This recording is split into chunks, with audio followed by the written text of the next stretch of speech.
ಈ ದಿನ ಶಿವಮೂರ್ತಿ ಮುರುಘಾಶರಣರ ಮಕ್ಕಳ ಮೇಲೆ ಮಾಡಿದಂತಹ ಲೈಂಗಿಕ ದೌರ್ಜನ್ಯ ಸಂಬಂಧಪಟ್ಟಂತೆ ಪ್ರಕರಣ ಇವತ್ತು ಸಾಕ್ಷಿ ವಿಚಾರಣೆಗೆ ನ್ಯಾಯಾಲಯದ ಮುಂದೆ ನಿಗದಿಯಾಗಿತ್ತು.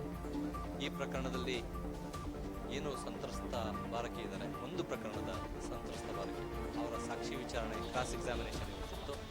ಆ ಕ್ರಾಸ್ ಎಕ್ಸಾಮಿನೇಷನ್ನು ಬೆಳಗ್ಗೆಯ ಅವಧಿಯಲ್ಲಿ ಕ್ರಾಸ್ ಎಕ್ಸಾಮಿನೇಷನ್ ಆಗಿದೆ.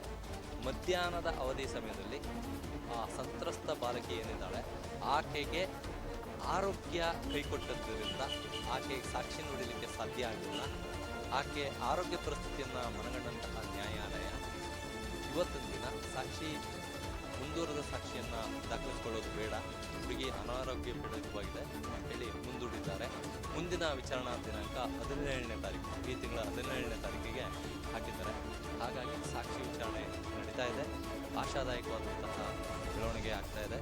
ನ್ಯಾಯ ಸಿಗುತ್ತೆ ಅನ್ನುವಂತಹ ಭರವಸೆ ನಮಗೆ ಇದೆ. ಒಂದು ಕೇಸಿಗೆ ಸಂಬಂಧಪಟ್ಟಂತೆ ನ್ಯಾಯಾಲಯ ಸಾಕ್ಷಿಗಳಿಗೆ ಸಮನ್ಸನ್ನು ಇನ್ನು ಕೊಟ್ಟಿಲ್ಲ. ಅಂದರೆ ಬಹುತೇಕ ಸಾಕ್ಷಿಗಳು ವಿಚಾರಣೆ ನಡೆದಿದೆ, ಆದರೆ ಅವರ ಕ್ರಾಸ್ ಎಕ್ಸಾಮಿನೇಷನ್ನು ಆಗಬೇಕು. ಆ ಸಂಬಂಧಪಟ್ಟಂತೆ ನಾಳೆಯ ದಿನ, ಇನ್ನೊಂದು ಪ್ರಕರಣಕ್ಕೆ ಸಂಬಂಧಪಟ್ಟಂತೆ ನಾಳೆಯ ದಿನ ನ್ಯಾಯಾಲಯ ಆ ಪ್ರಕರಣದ ಸಾಕ್ಷಿಗಳಿಗೆ ಕ್ರಾಸ್ ಎಕ್ಸಾಮಿನೇಷನ್ಗೆ ದಿನಾಂಕವನ್ನು ನಿಗದಿಪಡಿಸುವಂತಹ ಸಾಧ್ಯತೆ ಇದೆ. ಇನ್ನೊಂದು ಪ್ರಕರಣದಲ್ಲಿ ಇವತ್ತೊಂದು ದಿವಸ ಕ್ರಾಸ್ ಎಕ್ಸಾಮಿನೇಷನ್ ಸ್ವಲ್ಪ ಭಾಗ ಆಗಿದೆ. ಮತ್ತೆ ಮುಂದುವರೆದ ಸಾಕ್ಷಿ ದಾಖಲಿಸಿಕೊಳ್ಳಲಿಕ್ಕೆ 17ನೇ ತಾರೀಕಿಗೆ ಮುಂದೂಡಿಕೆ ಆಗಿದೆ. ಮೊದಲನೇ ಪ್ರಕರಣದ ಎರಡನೇ ಸಂತ್ರಸ್ತ ಮಗು, ಮೊದಲನೇ ಪ್ರಕರಣದಲ್ಲಿ 2 ಸಂತ್ರಸ್ತ ಮಕ್ಕಳಿದ್ರು. ಒಂದು ಸಂತ್ರಸ್ತ ಮಗುವಿನ ಸಂಬಂಧಪಟ್ಟಂತೆ ಕ್ರಾಸ್ ಎಕ್ಸಾಮಿನೇಷನ್ನು ಭಾಗಶಃ ಇವತ್ತು ಆಗಿದೆ. ಅನಾರೋಗ್ಯದ ಕಾರಣದಿಂದ ಮುಂದುವರೆದ ಕ್ರಾಸ್ ಎಕ್ಸಾಮಿನೇಷನ್ನ 17ನೇ ತಾರೀಕಿಗೆ, ಇದೇ ತಿಂಗಳು 17ನೇ ತಾರೀಕಿಗೆ ನ್ಯಾಯಾಲಯ ಮುಂದೂಡಿದೆ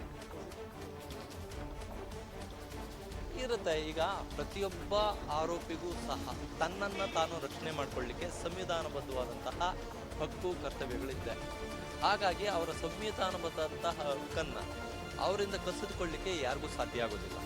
ಅವರಿಗೆ ವಕೀಲರನ್ನ ನೇಮಿಸ್ಕೊಳ್ಳಿಕ್ಕೆ ಮತ್ತು ಯಾರು ಸಾಕ್ಷಿಯನ್ನು ನೋಡ್ತಾರೆ ಅವ್ರನ್ನ ಕ್ರಾಸ್ ಎಕ್ಸಾಮಿನೇಷನ್ ಮಾಡಲಿಕ್ಕೆ ಅವಕಾಶ ಖಂಡಿತ ನಮ್ಮ ಸಂವಿಧಾನದಲ್ಲಿದೆ. ಅದೇ ಪ್ರಕಾರ ಅವರು ಹಿರಿಯ ವಕೀಲರು ಶ್ರೀ CV ನಾಗೇಶ್ ಅವ್ರನ್ನ ನೇಮಕ ಮಾಡಿಕೊಂಡಿದ್ರು. ಅವರು ಇವತ್ತೊಂದು ದಿವಸ ಭಾಗಶಃ ಕ್ರಾಸ್ ಎಕ್ಸಾಮಿನೇಷನ್ ಮಾಡಿದ್ದಾರೆ ಸಂತ್ರಸ್ತ ಮಗುವನ್ನು. ಮಧ್ಯಾಹ್ನದ ಮೇಲೆ ಮಗುಗೆ ನಿಂತ್ಕೊಳ್ಳಿಕ್ಕೆ ಆಗೋದಿಲ್ಲ, ಅನಾರೋಗ್ಯ ಆಗಿದೆ ಅನ್ನೋ ಕಾರಣಕ್ಕೋಸ್ಕರ ಮುಂದೂಡಲ್ಪಟ್ಟಿದೆ. ಅವ್ರಿಗೆ ಹಕ್ಕಿರುತ್ತೆ, ಅವರ ಕೆಲಸವನ್ನು ಅವ್ರು ಮಾಡ್ತಾರೆ. ಅದನ್ನು ನಾವು ತಪ್ಪು ಅಂತ ಹೇಳಲಿಕ್ಕೆ ಆಗೋದಿಲ್ಲ. ನಮಗೆ ಆಶಾದಾಯಕವಾದಂತಹ ಒಂದು ಬೆಳವಣಿಗೆ, ನ್ಯಾಯ ಸಿಗ್ತದೆ ಅನ್ನುವಂಥ ಒಂದು ಭರವಸೆ ನಮಗೆ.